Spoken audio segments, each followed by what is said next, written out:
dobrý, zdravím vás kusy a vlastně vítám vás u prvního tutoriálu na XHTML a CSS. A vlastně budeme se ukazovat jenom takové jednoduché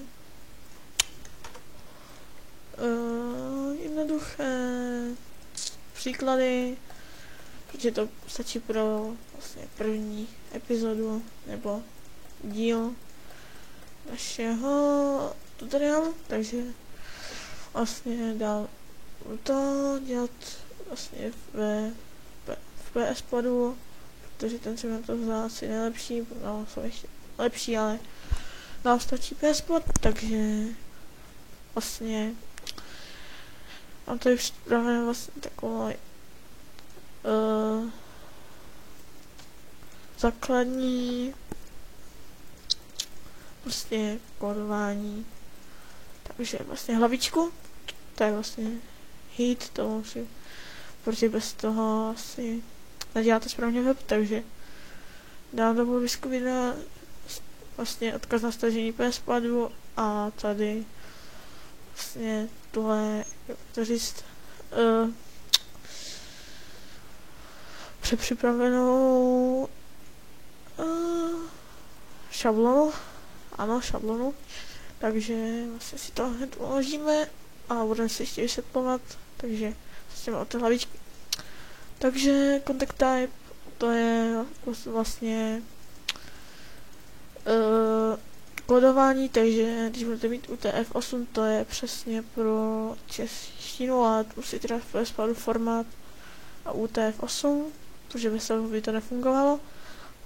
A vlastně, že můžeme psát diakritiku, takže třeba toto můžeme psát. Vlastně, vidíte, funguje to. Takže teď se vrhneme na další. Contact launch, to je jasné, čeština. Autor, to je vlastně, to jste vy, ten, kdo vytvořil tenhle web vlastně, takže si můžeme pojmenovat, nevím, Sunfly tutorial. Googlebot, to je vlastně to, že na Google vlastně Google botí, nebo prostě botí, to je umělá, nebudu říkat co, nechci být reklamovaný. Nic jsem neřekl. Dobré, to je v podstatě to, že vlastně Google vám v podstatě udělá reklamu nebo něco takového.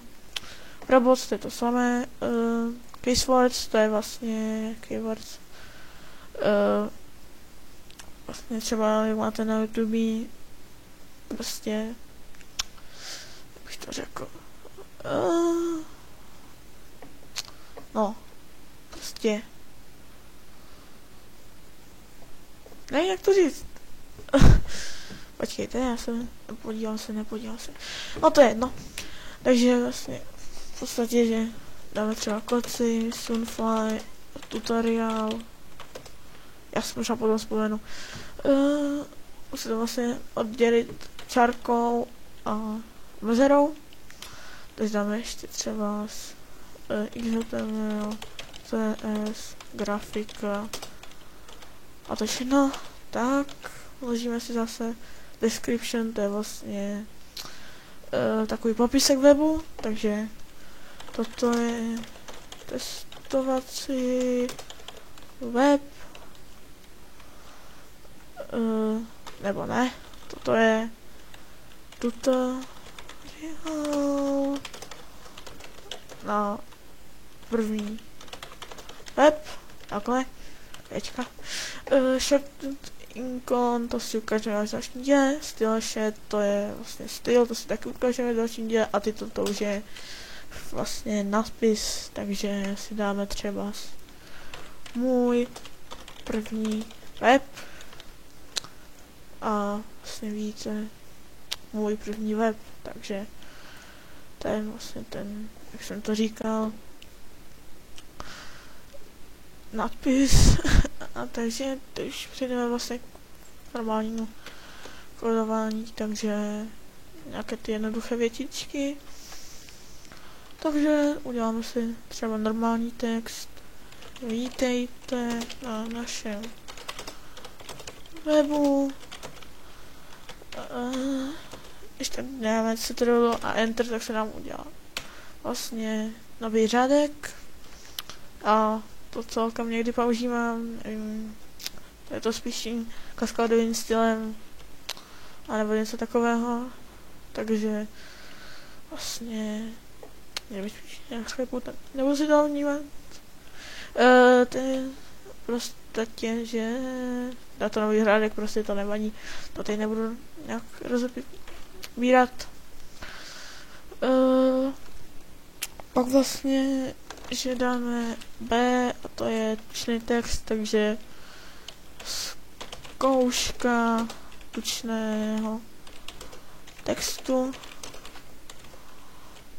Potom je I, to je kurvíza, vlastně, že to je nahnuté, takže zkouška nahnutého textu a potom už je jenom U jako underline, to je, no vlastně B jako bold, I jako italic a U jako underline, takže pokud jste nějaký úplně epický angličtinář, tak asi víte, co to je.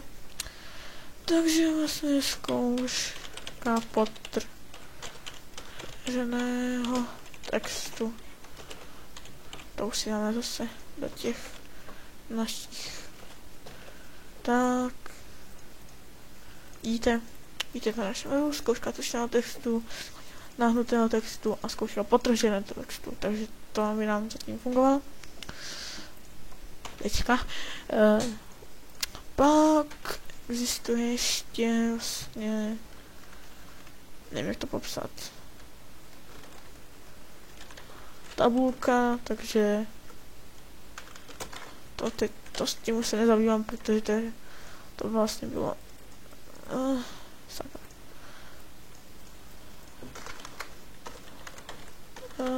Table, to se vlastně v minulosti nefunguje. V minulosti používalo na designování vašeho webu a to už se teď nepoužívá, protože to nahradil kaskádový styl, takže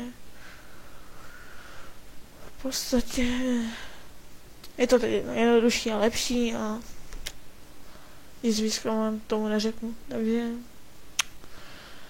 pro dnešní díl by to mohlo být všechno, takže pokud se vám video líbilo, můžete dát vlastně like, odběr a u dalšího dílu se s vámi loučím, takže čau.